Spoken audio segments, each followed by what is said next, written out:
Fans can often be a little tempted to be a little overly optimistic at times. Now, we don't want to rain on anyone's parade, but we do want to distinguish between fantasy and reality. So, Frankie, here's what we're going to do. I'm going to make a statement. You tell me if it's fantasy or reality. Let's start with two of the biggest stars in the game. Austin Matthews, here's a statement.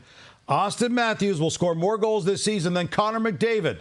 Fantasy or reality? Why are you starting with that one already? Let's get right to it, man. That is a fantasy. Connor McDavid is going to score more goals than Austin Matthews this year. And I expect Austin Matthews to have a big bounce-back season. But when you look at the improvements that Connor McDavid made to his shot last year, I don't think that's a one-and-done thing. He was releasing the puck from different areas of his body. He was getting his shot off with a little more velocity, and he was shooting the puck more. Connor McDavid's goal-scoring ability is here to stay, and I imagine he's right near the top of the leaderboard when it comes to goals again this season. For the record, FanDuel right now, McDavid is your favorite to win the Rocket at plus 200. Matthews right there at plus 300. Okay, next up, Slafkovsky, the Habs' first overall pick from last year. Will he establish himself as an everyday NHL player this year? He's going to do it.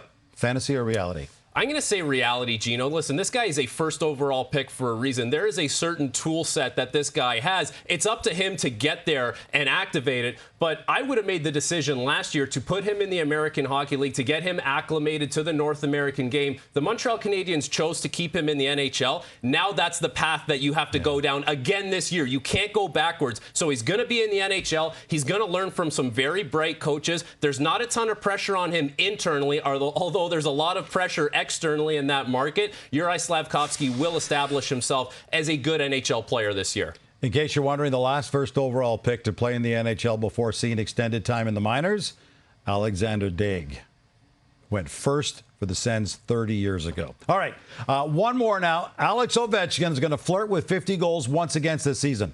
Fantasy or reality? That is a fantasy. I have Alexander Ovechkin somewhere in the 38 to 42 goal region, and that's still going to be a very good year for him. He's the best goal scorer of all time, but not a 50-goal season. It's just not in the cards for the way the Washington Capitals are positioned as a team. Their power play will still be good. They're not going to score as much at 5-on-5, but Alexander Ovechkin is not flirting with 50 this year. I'd say it's more likely he's flirting with 40.